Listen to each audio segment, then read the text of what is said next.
Halo, kembali lagi bersama kami di YouTube channel Klinik Digitalisasi Koperasi NTT. Kali ini kami akan membahas tentang tutorial atau bagaimana cara menginput kertas kerja pada pemeriksaan kesehatan koperasi. Sebelum kita lanjut, Bapak Ibu, alangkah baiknya Bapak Ibu tekan tombol subscribe dan juga nyalakan notifikasi karena channel kami ini membahas tentang perkoperasian, perpajakan, keuangan, akuntansi, manajemen, dan juga digitalisasi.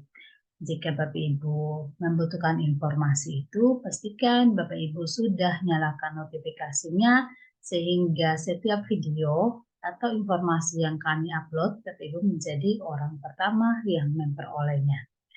Baik Bapak Ibu, untuk Bapak Ibu yang telah mengikuti pelatihan baik secara online maupun secara offline atau luring, Bapak Ibu, video ini hanya untuk membantu atau menambah wawasan dan juga mempraktekkan bagaimana kita menginput di sistem input kertas kerja ini Bapak Ibu. Nah, untuk diketahui bahwa sebelumnya Bapak Ibu format-format ini dapat di-download pada link deskripsi ya. Dan jika ada pertanyaan juga Bapak Ibu bisa sampaikan di link deskripsi. Nah, seperti diketahui Bapak Ibu bahwa ini kita mengambil contoh dari materi-materi sebelumnya. Jadi ini adalah kita membedah atau memeriksa kesehatan koperasi KSP ABC yang dimana laporan keuangannya sudah kami sampaikan dan juga jelaskan di video-video kami sebelumnya tentang bagaimana pelaporan keuangan dari koperasi simpan pinjam ABC. Dan juga di bawah ini juga ada materi-materi yang Bapak Ibu bisa menilai sendiri dan kami hanya membantu alur dalam penilaian koperasi. Oke Bapak Ibu, pertama kita input dulu data-data sesuai dengan dokumen dan juga laporan yang tersedia. Nah ini Bapak Ibu bisa lihat di sini. Di sheet pertama yang paling bawah ini adalah sheet input. Ini adalah sheet yang digunakan untuk menginput seluruh aktivitas dari koperasi tersebut. Nah, ini koperasi contoh yang kami ambil adalah KSP ABC. Nah, Bapak Ibu, seperti diketahui bahwa dalam pemeriksaan kesehatan ini ada 4 aspek penilaian. Jadi, ini aspek pertamanya adalah tata kelola. Jadi variabel dan indikator pengukuran, terus indikator pengukurannya apa, lalu kondisinya, dan nilai seperti dan juga dokumen pendukung dan teknik pemeriksaan ini sudah disampaikan di sini. Nah, Bapak Ibu, untuk diketahui bahwa yang bisa Bapak Ibu lakukan untuk proses ini adalah mengubah di yang warna hijau ya Bapak Ibu di kondisi. Nah, ini Bapak Ibu harus menyampaikan sesuai dengan kondisi real dari koperasi Bapak Ibu dan juga sesuai dengan dokumen-dokumen yang tersedia. Jadi ini kita bicara kepatuhan, berarti berurusan dengan dokumen-dokumen yang tersedia. Jadi kalau di koperasi ini pemeriksaan kesehatan kita seperti memeriksa atau mengaudit ya. Sehingga dari sini kita akan melihat bahwa koperasi ini patuh atau tidak terhadap aturan-aturan yang telah ada dan juga standar-standar yang telah ditentukan. Nah, setelah itu kita akan mengetahui kondisi koperasinya sehat, cukup sehat dalam pengawasan atau dalam pengawasan khusus. Nah, mari kita mulai Bapak Ibu. Nah, untuk pertama, aspek tata kelola ini yang pertama adalah prinsip koperasi, di mana prinsip pertama ini Bapak Ibu keanggotaan bersifat sukarela dan terbuka. Untuk prinsip koperasi juga kami sudah bahas di video kami sebelumnya. Nah, Bapak Ibu ini Bapak Ibu untuk diketahui bahwa setiap menjawab pertanyaan-pertanyaan di sini Bapak Ibu hanya boleh menulis terpenuhi dan tidak terpenuhi. Kata terpenuhi di sini artinya bahwa pertanyaan ini sudah dipenuhi oleh koperasi bersangkutan. Nah, ini dokumen yang menjadi bukti pemeriksaan adalah di sini ada anggaran dasar dan juga anggaran rumah tangga yang dimana untuk poin pertama ini menulis tentang itemnya. Jadi kalau contoh di sini adalah kepatuhan di indikator pengukurannya, kepatuhan koperasi untuk menerima atau pengunduran anggota secara sukarela. Dalam hal ini tidak ada paksaan yang tercantum dalam anggaran dasar dan anggaran rumah tangga. Nah, Bapak Ibu bisa lihat bahwa dokumennya itu dibuka dalam anggaran dasar atau anggaran rumah tangga Bapak Ibu, di mana itu mencantumkan bahwa keanggotaannya bersifat sukarela. Nah, jika termuat di dalam anggaran dasar atau anggaran rumah tangga, Bapak Ibu, maka kita menulisnya di sini terpenuhi. Nah, karena terpenuhi ini, maka akan mendapatkan nilai 1, Bapak Ibu, ya. Tapi kalau tidak terpenuhi, maka nilainya 0. Contohnya kayak di poin ketiga ini tidak terpenuhi. Nah, ini Bapak Ibu bisa isi berdasarkan apa kondisi dan juga dokumen yang ada. Jadi harus berdasarkan bukti-bukti pendukung. Jadi walaupun kita lakukan tetapi tidak bisa dibuktikan, maka jadinya tidak terpenuhi. Ini jadi untuk kondisi operasi ABC ini Bapak Ibu ini ada terpenuhi. Nah, Bapak Ibu kalau misalnya di dokumen pendukung terkait dengan penerimaan dan pengunduran anggota valid, artinya bahwa ada dokumennya. Jadi di sini diminta untuk kita periksa keabsahan dan validasi dokumen pendukung terkait dengan penerimaan dan pengunduran anggota.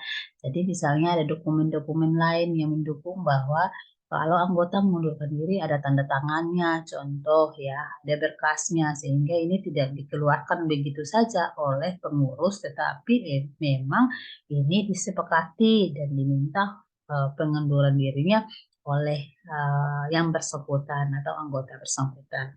Nah, Bapak Ibu kalau misalnya terpenuhi, Bapak Ibu bisa kalau misalnya tidak mau menulis kembali bisa kontrol C, lalu kita masuk di sini terpenuhi kontrol V. Nah, nilainya berubah di sini Bapak Ibu jadi 1. Jadi terpenuhi dan tidak terpenuhinya ini ya tergantung eh, validasi datanya atau dokumennya harus tersedia. Jadi walaupun kita menemukan di koperasi kita bahwa koperasi kami anggotanya keluar sukarela kok. Tapi kalau tidak ada buktinya, maka tidak bisa dikatakan terpenuhi ya Bapak Ibu. Nah, kita lanjut lagi di berikutnya. Di sini Bapak Ibu seperti diketahui bahwa eh, setiap pertanyaan dari atas sampai bawah Bapak Ibu baca satu persatu.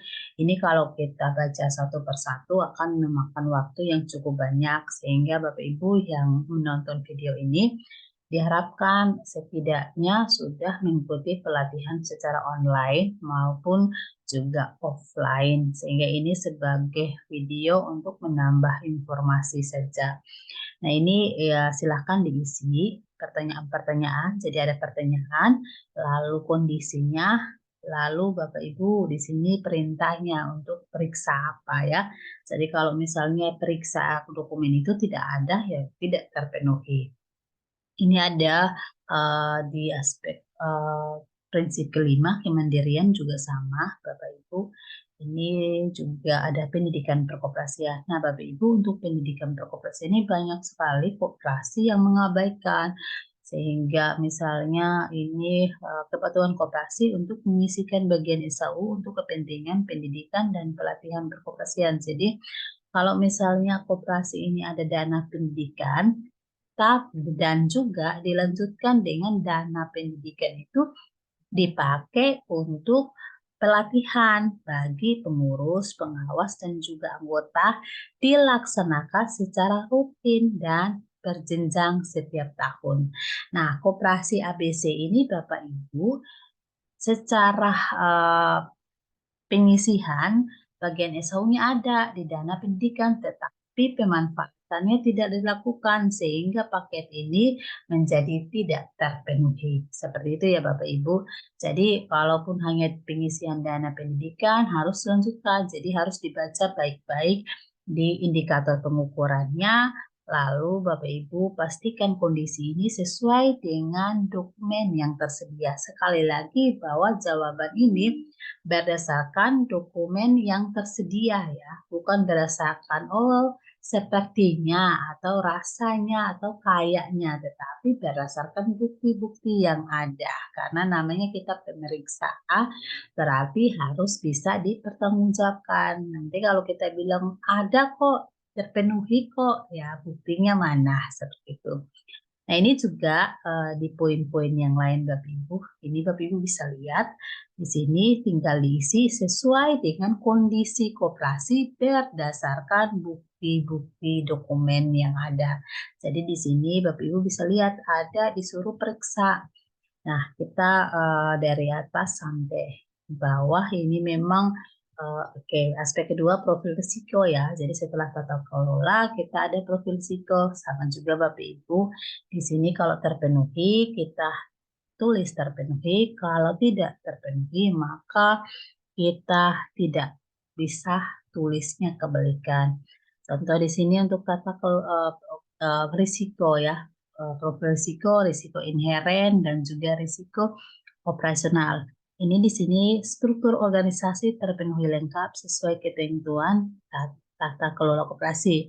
Nah, Bapak Ibu di sini kalau misalnya struktur organisasinya dari eh, rapat anggota, terus ada pengurus, ada pengawas, ya, ada manajemen dan segala macam, dan itu lengkap ya, lengkap. Jadi sesuai dengan tata kelola. Jadi di sini disuruh periksa struktur organisasi terpenuhi lengkap. Ya, ingat di sini adalah terpenuhi lengkap sesuai dengan tata kelola koperasi. Nah, Bapak Ibu harus periksa struktur organisasinya ada tidak.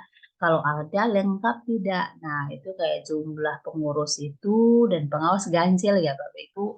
Ada koperasi yang jumlah pengurusnya genap. Nah, tidak boleh karena itu mempengaruhi dalam pengambilan keputusan. Nah, ini Bapak Ibu. Nah, kalau untuk koperasi ini tidak terpenuhi karena ada dalam struktur organisasinya ada yang tidak ada, yaitu tidak ada sekretaris contohnya. Nah, kalau misalnya lengkap, maka Ibu bisa Ctrl C, lalu tuh di sini, oh, oke, Ctrl V, terpenuhi, maka nilainya langsung berubah jadi 1, Bapak Ibu. Ya, oke, dan juga untuk item-item lainnya, Bapak Ibu bisa mengisi sendiri di sistem input ini. Jadi ini di input satu per satu berdasarkan kondisi real dan juga bukti yang ada ya Bapak Ibu. Ini kita sampai kepada item-item yang memang harus diinput dan diperiksa. Jadi memang pemeriksaan kesehatan itu butuh waktu ya karena ada penginputan data berdasarkan dokumen-dokumen yang tersedia. Nah, Bapak Ibu, selain tadi terpenuhi dan tidak terpenuhinya berdasarkan dokumen pendukung, dokumen yang telah tersedia, di sheet input ini juga Bapak Ibu harus memasukkan data-data dari laporan neraca dan juga dari laporan perhitungan hasil usaha. Jadi Bapak Ibu sebelum masuk di sini banyak sekali koperasi yang sulit dalam memasukkan data karena laporan keuangannya tidak terstandar. Nah, Bapak Ibu contoh laporan keuangan yang terstandar untuk koperasi simpan pinjam itu sudah ada di video kami yang sebelumnya. Jadi Bapak Ibu bisa download dan juga pelajari. Jika ada pertanyaan jangan lupa untuk bertanya di kolom komentar ya Bapak Ibu. Jadi dalam penginputan ini selain kita menyiapkan dokumen-dokumen yang telah diminta, kita juga menyiapkan laporan keuangan berupa neraca dan juga perhitungan hasil usaha dan laporan pendukung lainnya. Nah, ini Bapak Ibu. Untuk laporan keuangan di KSP ABC ini kasnya terdiri dari 25.260.783. Nah, karena ini kita pemeriksaannya di tahun buku, 2022, maka tahun berjalannya adalah tahun buku 2022 ya, per 31 Desember 2022. Lalu tahun lalunya adalah 2021. Nah, kita input nih Bapak Ibu sesuai dengan data laporan keuangan koperasi Bapak Ibu. Nah, di sini tabungan dalam hal ini tabungan di bank ya. Jadi kalau Bapak Ibu bisa tabungan dalam kurung di bank atau koperasi manapun, Bapak Ibu bisa tulis tapi tabungannya dalam bentuk aset lancar ya. Artinya bahwa bisa diambil ya di bawah 3 bulan kalau untuk di bank ya Bapak Ibu. Jadi jangan sampai kita deposito terus kita eh, masukkan sebagai aset lancar, jangan. Nah, ini angkanya ada di sini. Ini adalah saldo banknya, Bapak Ibu. Lalu kita berikut lagi untuk koperasi ABC ini ada pinjaman yang diberikan kepada anggota. Nilainya ini juga diinput ya, sesuai dengan tahun buku. Nah, Bapak Ibu seperti di atas juga di sini diminta untuk input data-data sesuai dengan data yang ada. Nah, Bapak Ibu, kalau misalnya ini juga untuk investasi jangka panjang seperti dijelaskan di laporan keuangan koperasi ABC ini, Bapak Ibu ada investasi atau penyertaan pada koperasi lain ada sekitar 60 juta, ada juga penyertaan pada lembaga keuangan lain yang di koperasi di video kami sebelumnya itu adalah di PT Amanah, itu ada. Jadi harus diisi Bapak Ibu secara keseluruhan. Jadi data-data yang ada di laporan keuangan itu kita pindahkan ke sini. Jadi ada investasi jangka panjang, ada aset tetap, nih aset tetapnya ada, terus ada penyusutannya juga, jangan lupa untuk ditaruh. Lalu ada kalau misalnya ada investasi lain-lain, ini lain-lain ini dalam bentuk software ya, software atau untuk perizinan atau software verifikasi misalnya. Nah, ini juga tabungan simpanan anggota. Nah, tabungan simpanan anggota ini biasanya itu salah satunya berupa simpanan sukarela dan simpanan-simpanan lain yang merupakan hutang jangka pendek. Jadi, Bapak Ibu perhatikan di sini ya, ini masuk kategori hutang jangka pendek. Sedangkan kalau deposito, maka hutangnya jangka panjang atau di atas 1 tahun ya. Lalu di sini ada juga hutang pajak, ada juga dana-dana bagian SAU. Nah, Bapak Ibu, hutang pajak ini adalah penyisihan dari pajak ya yang belum dibayarkan. Jadi sudah disisihkan biayanya tetapi belum dibayarkan. Sehingga itu kita sebut hutang. Lalu ini dana bagian SHU. Nah, ini dana bagian SHU ini untuk koperasi ABC ini terdiri dari dana pendidikan, dana sosial, dana pengembangan daerah kerja. Jadi ada dana-dana presentasi SHU selain cadangan umum dan cadangan risiko, maka masuk di kategori dana-dana bagian SHU.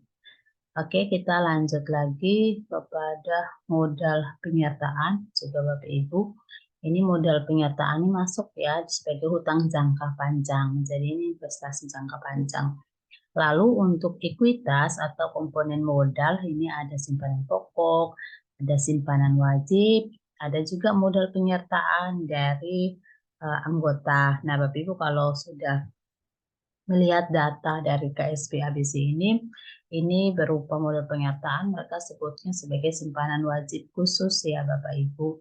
Lalu kita ada lagi donasi dan hibah, terus ada cadangan umum, cadangan risiko.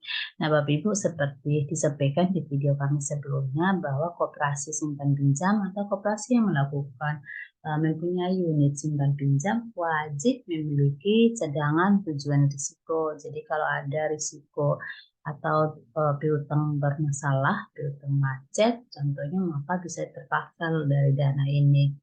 Nah, ini juga kalau SHU periode sebelumnya, kalau misalnya belum dibagi, boleh dicantumkan di sini ya Bapak Ibu. Lalu SHU periode berjalan, nah ini juga dimasukkan. Nah, Bapak Ibu, berikut adalah partisipasi bruto anggota. Nah, apa sih? Kebanyakan banyak yang tanya partisipasi itu apa? Nah, partisipasi dalam koperasi itu adalah pendapatan yang berasal dari anggota.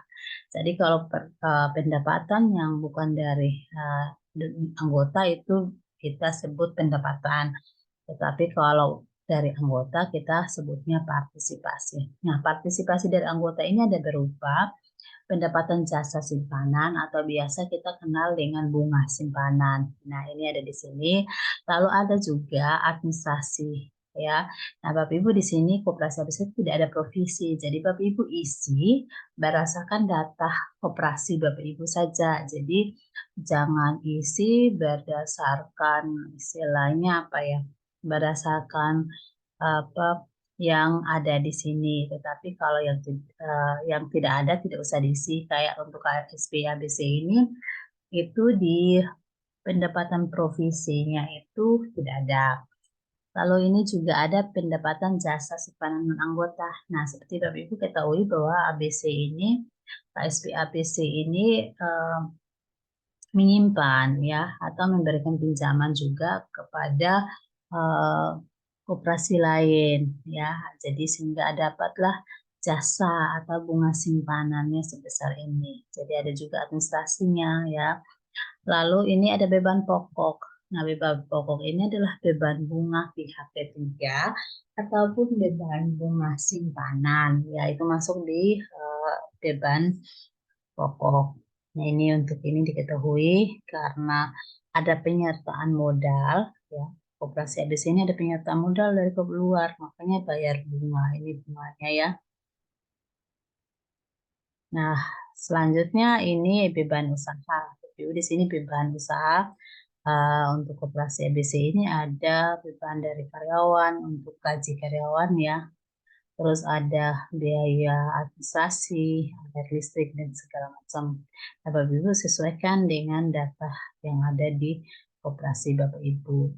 Ini ada administrasi dan umum, ada beban pengawas dan pengurus pengawas. Nah, ini yang dikeluarkan ya, ini dikeluarkan di perhitungan hasil usaha ya Bapak Ibu. Jadi beban yang ada di perhitungan hasil usaha dimasukkan di sini. Jadi ini bukan dana pengurus ya Bapak Ibu yang dibagi, tetapi ini adalah beban. Nah, terus ini ada beban pembinaan kalau ada rapat anggota. Ini namanya beban perkoperasian ya. Jadi beban perkoperasian ini adalah biaya yang dikeluarkan untuk pengurus, pengawas, anggota koperasi, itu namanya beban perkoperasian. Nah, lalu ada pajak penghasilan ini dapatnya dari perhitungan hasil usaha ya. Jadi PPh badannya, pajak penghasilan badannya untuk sudah dijelaskan juga di video kami yang lain ya, cara menghitung pajak. Nah, itu adalah penginputannya. Setelah kita input, Bapak Ibu, setelah kita input pertama cek di sheet kedua BS. Ini balance sheet atau neraca. Apakah jumlah aset dan jumlah kewajiban kita sudah sama belum? Ini 1.560.660 sama kan? Kalau misalnya belum sama angka ini, Bapak Ibu perhatikan di sistem inputnya, kembali lagi ke apa sheet yang pertama karena pasti ada inputan yang belum sesuai, mungkin salah input ya, atau juga datanya belum terinput. Nah, setelah balance sheet kita lanjut ke perhitungan hasil usaha Bapak Ibu. Sama juga perhitungan usaha kita lihat kembali apakah data SHU kita misalnya setelah pajak tadi pajak penghasilannya ini ya, setelah pajak itu sudah sesuai belum dengan laporan perhitungan hasil usaha kita ya. Jadi harus dipastikan sudah sama. Kalau sudah sama kita lanjut ke ATMR. ATMR-nya adalah aset tertimbang menurut risiko Bapak Ibu. Jadi di sini sudah ada prosentase bobotnya Bapak Ibu. Jadi kayak simpanan modal ini 100% ya, karena tidak bisa ditarik segala macam. Jadi tidak bisa, tetap ada tersedia di koperasi, juga simpanan wajib, modal penyertaan, dan hibah juga sama, 100% itu ada di koperasi, jadi tidak mungkin hilang. Nah, cadangan umum juga kecuali koperasinya bangkrut. Sedangkan cadangan risiko 50% ya, karena ini kita kan Kalau misalnya ada pinjaman atau piutang yang tak tertagih, maka akan di cover dari pinjaman atau dana cadangan risiko ini. Sedangkan kas kan biasanya terpakai semua, kas dan bank, sehingga 0% ya. Dan untuk angka-angka ini sudah terstandarisasi ya Bapak Ibu, jadi kita tidak perlu mengubah angka-angka ini. Dan ini kita cuma mengecek saja karena hasil inputan di sheet pertama sudah muncul di sini Bapak Ibu. Jadi kita cuma mengecek saja apakah datanya sudah terinput semua, jangan sampai ada rumus yang hilang atau ada data-data yang terjadi kesalahan sehingga ini asetnya 1,560 tetapi aset tertimbang menurut risiko jadinya lebih sedikit, cuma 1.148.221.500 ya, jadinya aset tertimbangnya. Setelah kita melihat aset tertimbang menurut risiko, kita lagi ke NPL ya, non performing loan. Nah, NPL ini karena Bapak Ibu untuk kasus KSP ABC ini tidak ada pinjaman bermasalah. Nah, Bapak Ibu kalau pinjaman bermasalah kita inputnya di sini ya, di sistem di penginputan di ini di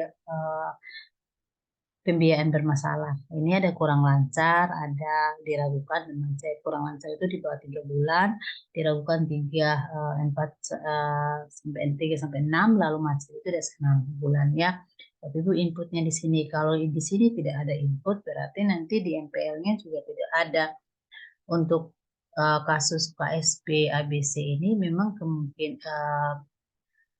datanya memang tidak ada yang macet sehingga memang tidak dicantumkan. Tapi kalau di koperasi Bapak Ibu ada, silakan ya dicantumkan. Lalu kita ini data pinjaman berisiko. Nah, ini pinjaman berisiko kepada anggota di sini adalah 875.421. Nah, kebetulan bahwa ini rumusnya dipakai mudah karena semua anggota adalah peminjam. Jadi jaminannya adalah agunannya adalah simpanan pokok, simpanan wajib, dan juga simpanan wajib khusus. Jadi yang berisiko di sini adalah 875.421.000. Bagaimana menghitungnya? Pinjaman berisiko adalah pinjaman yang tidak memiliki agunan. Jadi contohnya adalah si A pinjam 10 juta dan yang ada dalam simpanan modalnya totalnya adalah 7 juta. Maka yang berisiko adalah 3 juta ya. Dari 10 juta pinjamannya itu risikonya adalah 3 juta karena total simpanannya hanya 7 juta. Itu Bapak Ibu. Sehingga Bapak Ibu bisa buat list sendiri ya untuk menghitung nilai dari pinjaman berisiko ini. Oke, setelah itu kita lanjut lagi ke PA atau promosi ekonomi anggota. Nah, Bapak Ibu, untuk konsep koperasi ini memberikan bunga pinjaman di bawah lembaga keuangan lainnya dan memberikan bunga simpanan di atas lembaga keuangan lainnya. Ini harus dipahami dulu ya standarnya. Nah, untuk KSP ABC ini bunga per bulan ya, ini flat kepada anggota itu 0,8. Nah, ini di bawah Bapak Ibu bisa lihat ini di bawah standar karena lembaga keuangan lain itu 2% per bulan Bapak Ibu. Nah, ini koperasinya sudah betul nih di bawah 2%. Lalu untuk non anggota ya memang ini ada perbedaan. Jadi kalau non anggota yang pinjam itu dikasih bunga 1%, kalau anggota 0,8. Nah ini sama dengan ya dengan di apa namanya lembaga keuangan lain. Jadi ini kita sesuaikan sesuai dengan kondisi ya Bapak Ibu. Lalu yang berikut adalah partisipasi jasa provisi dan administrasi. Nah, ini juga sama untuk anggota dan non-anggota sama ya 1% dan 1%. Nah, ini Bapak Ibu bisa lihat ya. Nah, untuk yang ini bisa berubah kapanpun ya Bapak Ibu periksa kembali kondisinya atau tarif yang sedang ada ya untuk lembaga keuangan lainnya. Ini bisa dicek ulang. Jadi ini tidak istilahnya tidak terstandar, tetapi ini berdasarkan data terbaru ya. Kalau misalnya data terbarunya berubah, kita harus ubah Bapak Ibu. Ini dicek lagi. Nah, ini juga untuk partisipasi tabungan. Bunga tabungan ini di sini lebih 5% ya dari total 5%, sehingga di sini lebih besar. Kita lihat di sini lebih besar ya, di sini 4%. Nah, sedangkan yang berikut adalah di sini Bapak Ibu ada manfaat sisa usaha bagian anggota. Nah, bagian anggota itu untuk jasa usahanya adalah 30% dari total SAU, lalu jasa simpanan atau modal ya, itu 25% dari total SAU. Nanti nilainya di sini Bapak Ibu untuk persentasenya. Oke, sampai ini promosi ekonomi anggota, kita pindah lagi ke tata kelola. Nah, Bapak Ibu setelah kita input, di sini akan muncul hasilnya. Seperti diketahui ini totalnya ada rasionya 75%. Nah, kalau rasionya 75%, maka nilainya itu di 2 ya. Ini sudah berdasarkan juknis Bapak Ibu. Nah, sedangkan standar yang harus kita penuhi, standar minimalnya adalah 76%. Nah, karena kita 75, maka kategorinya nilainya 2, maka hanya dapat cukup baik dengan skor 3 ya. Jadi ini cukup baik. Nah, ini kita masih harus effort nih, karena ada item yang belum terpenuhi ya. Lalu kita lanjut lagi dengan pengelolaan. Nah, Bapak Ibu di sini sudah otomatis, di sini adalah kondisi rasio koperasi kita. Lalu di sini standarnya, dan ini adalah cukup baik kategorinya, dan di sini adalah skor ya, skornya 3. Jadi kalau cukup baik 3. Oke, ini Bapak Ibu bisa lihat untuk item-item berikutnya. Ini sudah otomatis ya Bapak Ibu, karena inputan di depan. Jadi data ini, makanya kalau untuk tahu ini input di depan harus benar-benar sesuai dengan data real, karena kalau tidak berpengaruh. Nah, di sini Bapak Ibu kita bisa lihat prinsip operasinya cukup sehat, ini ada cukup sehat. Ya, kita lanjut lagi dengan kelembagaan, juga sama Bapak Ibu, untuk data kelola ini diperiksa kembali ya, data-datanya ini sama. Oke, lalu kita pindah lagi ke profil risiko. Nah, Bapak Ibu, profil risiko juga sama. Ini standarnya untuk yang risiko kredit 79, sedangkan standarnya lebih kecil dari 90%, maka ini kategori baik ya. Ada baik, terus ini, nah kurang baik ini yang selain baik ya, cukup baik, kurang baik, tidak baik, itu menjadi perhatian ya, nanti menjadi perhatian khusus dari pengurus dan manajemen untuk benar-benar dibenahi. Terus ada tidak baik juga. Ini Bapak Ibu bisa lihat nih, lihat item-item di sini Bapak Ibu, di untuk profil risiko ya. Ini jadi untuk profil risikonya ada sehat, ada cukup sehat. Lalu kita yang berikut adalah kinerja keuangan, aspek ketiga ya. Nah, kinerja keuangan ini Ibu juga bisa lihat sama kayak tata kelola profil risiko, bahwa sudah ada standarnya, jadi kita tinggal lihat saja ya. Nah, di sini ada efisiensinya sehat, tapi kinerja keuangan yang cukup sehat, sedangkan ada juga dalam pengawasan.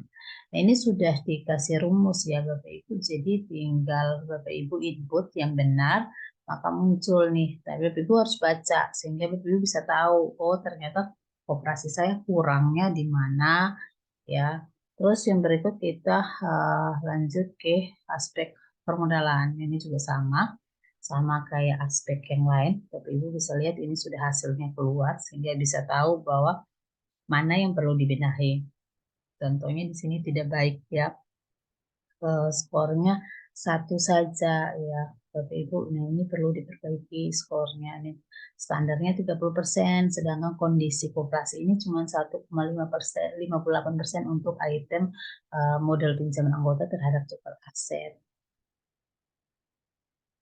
Ini juga lanjut. Nah, seperti itu kita masuk kepada bagaimana pemeriksaan dari 4 aspek nih. Ini juga sudah terisi, ada cukup sehat, tata kelolanya, ya, untuk prinsip koperasinya cukup sehat, kalian pekerjaannya cukup sehat, manajemen koperasinya sehat. Nah, ini Bapak Ibu juga sudah ada. Jadi Bapak Ibu bisa lihat bahwa ternyata koperasi saya kategori baik, tidak baiknya itu di item mana, ya. Oke, setelah itu kita masuk ke kertas kerja. Nah, di kertas kerja silakan tulis nama koperasinya, nomor badan hukum, tanggal badan hukum. Ini koperasi contoh ya, Bapak Ibu. Terus kita lanjut ke lihat ini, Bapak Ibu, ini berdasarkan juknis ya. Nah, ini hasil yang di sheet-sheet sebelumnya dikumpulkan di sini. Jadi ini kertas kerja ini yang dipakai ya Bapak Ibu. Prinsip operasinya kategorinya 75. Bapak Ibu bisa lihat kalau 75 itu di skor berapa. Nah, ini nih di bawah ya. Ini sampai 75 cukup sehat. Nah, Bapak Ibu bisa lihat nih. Terus dan seterusnya. Bapak Ibu bisa lihat pelan-pelan untuk item dan bisa tahu ya kategori operasi mana yang dapat nilai paling bagus dan mana yang dapat nilai kurang bagus. Nah, setelah kita periksa satu persatu, Bapak Ibu, kita akan dapatkan skornya ya. Nah, maka untuk koperasi KSP ADC ini kategorinya cukup sehat dan di skornya itu ada nilainya 71,29. Jadi nanti hasilnya di kertas kerja nih Bapak Ibu bisa tahu nilai koperasi ini. Nah, karena nilainya ini maka kita akan menuju ke analisis. Nah, Bapak Ibu, analisis di sini adalah rekomendasi Bapak Ibu dari yang tadi kurang sehat, tidak baik. Kita rekomendasikan ya, kita analisis dan memberikan. Nah, ini kalau baik ya, koperasi perlu pertahankan kondisi baik ini ya untuk item ekuitas terhadap aset. Jadi kalau baik disuruh pertahankan, kalau kurang baik disuruh tingkatkan untuk item-item ini melakukan evaluasi karena masih cukup baik saja. Jadi kalau baik pertahankan, kalau cukup baik evaluasi. Tapi kalau tidak baik juga sama, perlu melakukan evaluasi dan peningkatan. Jangan kita evaluasi lalu tidak ditindaklanjuti atau di follow up. Nah, ini perlu benar-benar saran dari pemeriksa ada di sini ya. Hasil analisisnya apa yang harus dilakukan itu berdasarkan analisis itu ada di sini Bapak Ibu. Nah, itu adalah selesai deh Bapak Ibu. Jadi intinya adalah kita ya di penginputan data di sini harus benar dan sesuai dengan bukti ya untuk di form sistem input ini Bapak Ibu harus input berdasarkan bukti dan form. Nah, Bapak Ibu jika ada permasalahan dalam penginputan boleh komentar di bawah sehingga bisa kami bantu atau juga Bapak Ibu ingin mengerjakannya maka Bapak Ibu kerjakan sendiri ya. Jadi kalau Bapak Ibu kerjakan sendiri koperasinya boleh kirim ke kami ya Bapak Ibu untuk kami verifikasi apakah penilaiannya sudah benar atau belum. Jika Bapak Ibu juga membutuhkan edukasi secara privat, mungkin by Zoom, lewat Zoom, juga bisa menghubungi klinik kami ya di Dinas Koperasi Tenaga Kerja dan Transmigrasi Provinsi NTT. Tapi bisa hubungi secara offline juga maupun secara online. Kami siap membantu Bapak Ibu. Oke, terima kasih. Demikianlah tutorial dalam pengisian dan berharap semoga Bapak Ibu dapat melakukannya dengan baik ya walaupun basic Bapak Ibu bukan orang akuntansi, bukan orang manajemen, bukan orang hukum, tetapi Bapak Ibu mampu melakukannya dengan baik. Maka yang penting kita belajar dan praktek terus, maka tidak ada hal yang tidak mungkin. Terima kasih sudah menonton. Semoga video kami ini bermanfaat dan sampai jumpa di next video.